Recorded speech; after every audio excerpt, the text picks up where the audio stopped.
Hey everyone, welcome back to String Cheese and Applesauce, where today I'm doing another Lego haul. This is the Brickworld edition, so I am back from Brickworld Chicago 2017. So I have a little bit of stuff that I brought home with me. Probably not as much as I probably wanted to, but hey, it's enough in my mind.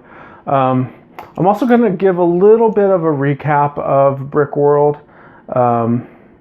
I would say overall my experience with Brickworld was actually not that great. It was one of those conventions that's very, very big, and it's been around for, I think, going on 11 years. This may have been the 11th Brickworld, 10th or 11th, but either way, it's been going on for a long time. And unfortunately, from the moment I got there, there was just confusion with people. Like when I was trying to check in, the people really didn't even know what was going on. There was pretty much no type of acknowledgement or any type of welcome or any introduction to anyone that may know something. I even tried asking a few people, hey, what's going on with this? Where do I go for this? No one really knew anything. And I understand that it was a lot of volunteers, but even it appeared that the people that were running the show didn't even inform the volunteers as far as what they were supposed to do, because the volunteers literally didn't know what they were supposed to be doing. It was pretty frustrating.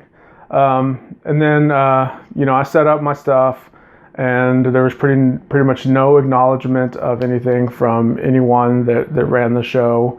They were pretty much, from what I could tell, just hanging out with themselves. Once I kind of figured out who they were hanging out with their own little group, and then they were really just socializing with the people that have been going there for a very long time.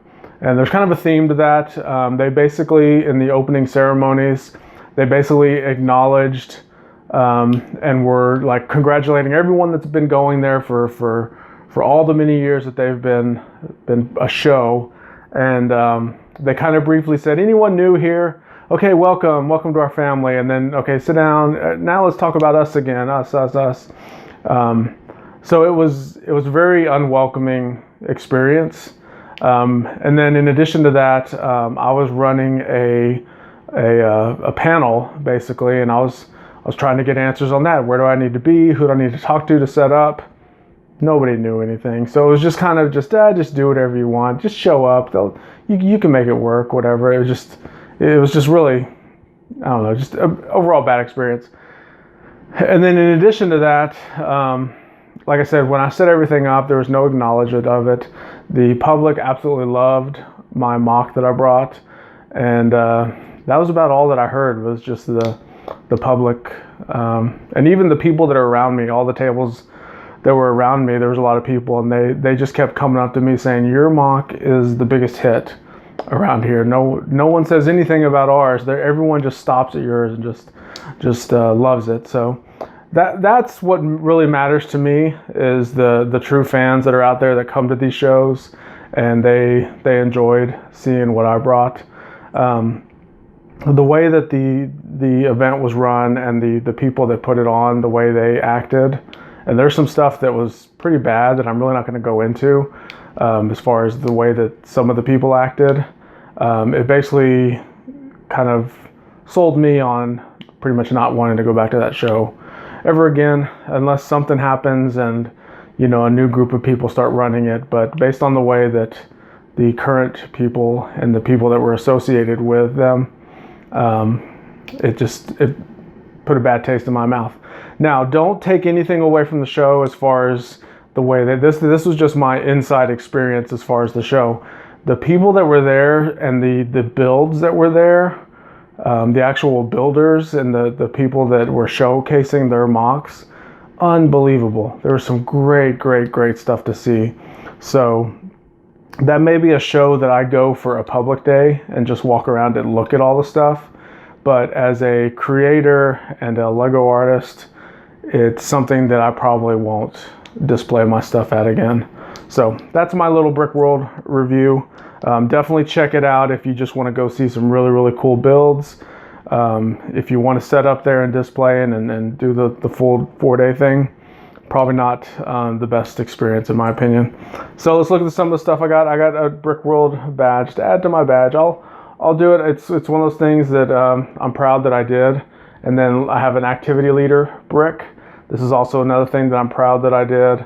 I had a good turnout to my panel. Really good response. Had quite a few people talk to me, that the rest of that afternoon, and then even the next day, asking me questions about my panel that I ran. So that was fun. I'm proud of these. I'm gonna obviously keep those forever.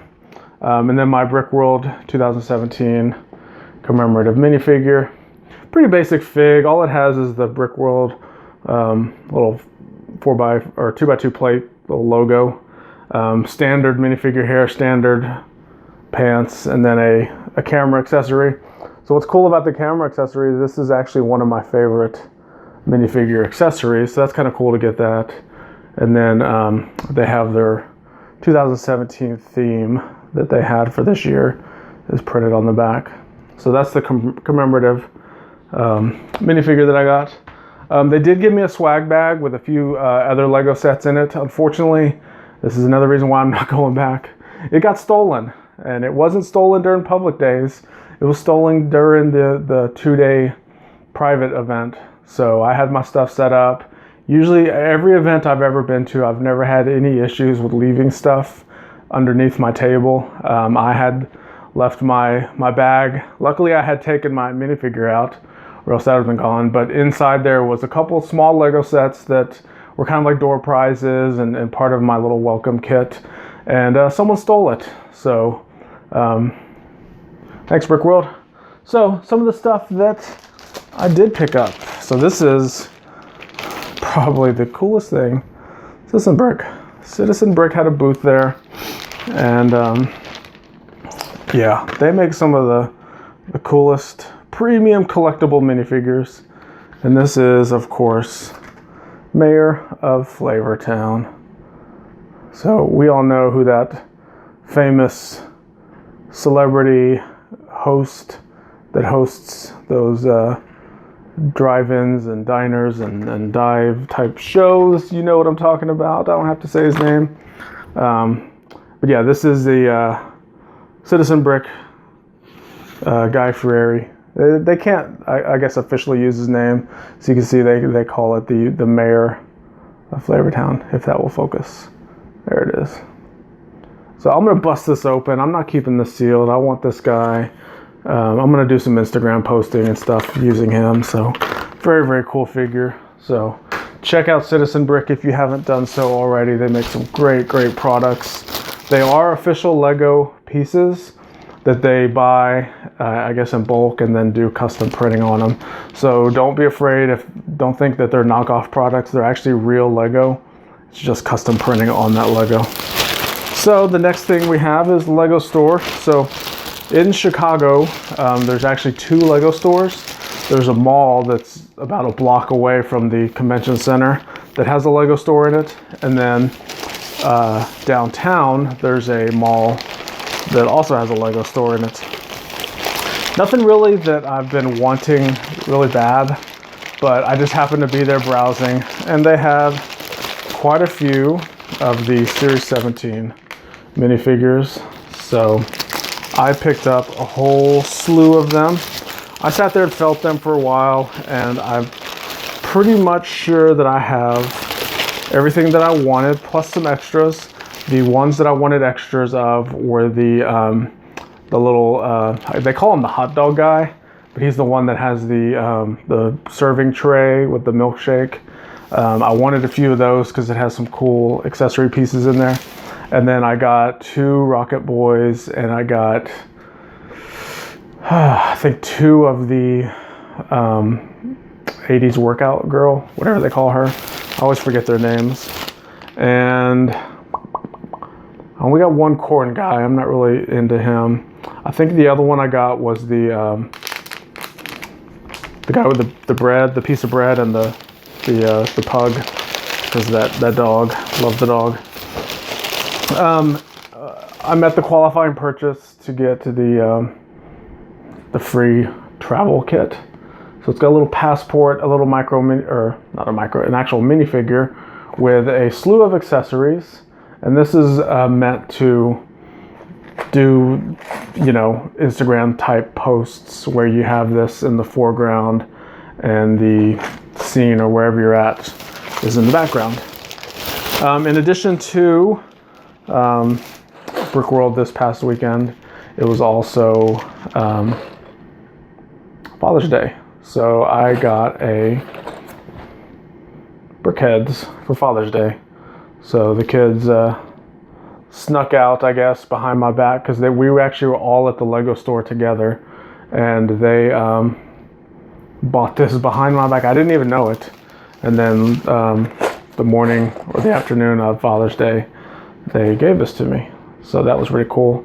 So I plan on getting them all. I just haven't pulled the trigger on them yet. So that's really cool to get one of them for Father's Day. And yeah, that's all that's in there. It's a whole bag of minifigures. There's like, 16 to 18 in a series now, plus the extras that I wanted. So there's a good 20, 22 packs in there, whatever the number is. So yeah, that is, one more, I can't forget this. So Will, Texas guy, he makes custom Lego t-shirts. And how cool is this? It is my minifigure torso. So I got a t-shirt, and this is cool. It's the actual long sleeve softball style shirt that the actual minifigure torso is printed on. So this is something that I'm going to be wearing a lot. He only had one left, and from the stories I hear, it was the last one, and he's not making any more of them. So I quickly grabbed that. I think I paid a little too much for it, but it's a custom printed shirt. It's pretty rare and or unique, so I was willing to pay a little bit more for it than kind of your standard Lego t-shirt, but that is super cool. So happy about that one. So this along with Mayor of Flavortown, this one may be my favorite thing from the Brickworld Haul. So there you go. That is it. Thanks for watching. I guess I'll be building these minifigures on the Hidden Brick channel. So check that out. There's a link down below. And yeah, tell me your thoughts if you went to Brickworld. I know there's a few YouTubers that were there. I ran into a few. Brick 101 was there. I saw JK Brickworks, Clutch from Bricks on the Dollar was there. And then there were some Rebel Lug guys. I know a lot of them have YouTube channels. So there's quite a few YouTube personalities there. So let me know if you were there. I may or may not have seen you. Sometimes people are afraid to approach me. So let me know if you saw me. And yeah, that's it for this one. Thanks again, and we'll see you in the next one.